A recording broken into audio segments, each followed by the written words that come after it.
A week after adamantly refusing to apologise, today embattled Children's Minister Lin Thorp said sorry to political rival Paul Mason. Ms Thorp has been dodging calls for an apology after divulging confidential information about him in a radio interview.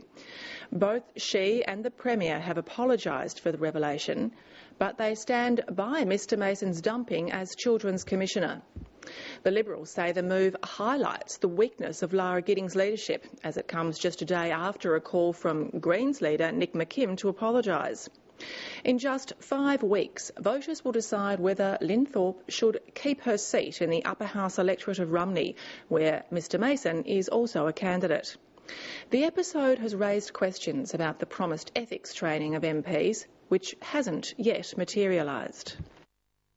This new government will ensure that the mechanisms are put in place to ensure that Tasmanians can have absolute faith in their democracy. Nearly 3 years ago, then Premier David Bartlett wanted to distance himself from the scandals that plagued his predecessor, Paul Lennon. Mr Bartlett announced a 10-point plan, which included a new code of conduct for ministerial and parliamentary staff and mandated training for all members of Parliament and their staff. That's yet to happen, and this week another government minister has been questioned about the ethics of their behaviour. Each of the 5 panel members rated Mr Mason 4th out of 5 people who were interviewed. In an ABC radio interview, Children's Minister Lin Thorp revealed confidential information relating to former Children's Commissioner Paul Mason's failed bid to be reappointed to the job. Do you apologise to Mr Mason? For which do you think I should apologise? For putting that information out there saying that he was 4th out of the 5 candidates? No. Mr Mason is challenging Ms Thorp for her seat of Rumney in next month's Legislative Council elections. It's just not done, and certainly not done in the context of a political campaign by a politician who should know better. Ms Thorp's revelation about Mr Mason's ranking has been questioned as politically motivated and a breach of the government member's code of conduct. The code states information not in the public domain which is obtained in the course of official duties must not be turned to private advantage. Lapse of judgment would be a generous sort of way of looking at it. You would hope that it wasn't deliberate, and if it was deliberate, it's just appalling. I've received that advice and I am told that there hasn't been any breach of code of conduct.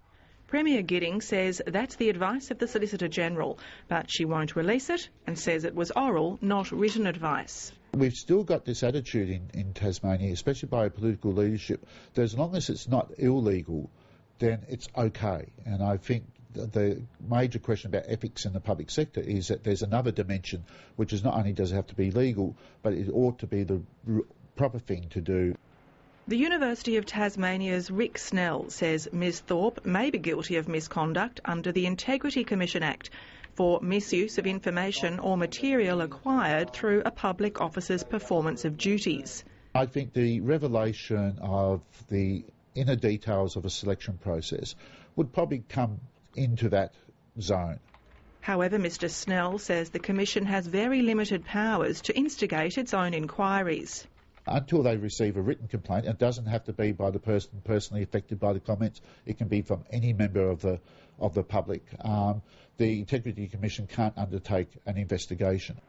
Mr Snell's been lobbying for politicians to receive ethics training for almost 20 years.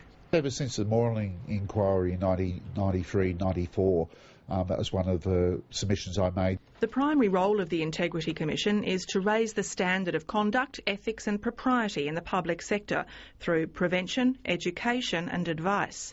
6 months ago today, the Commission was formed.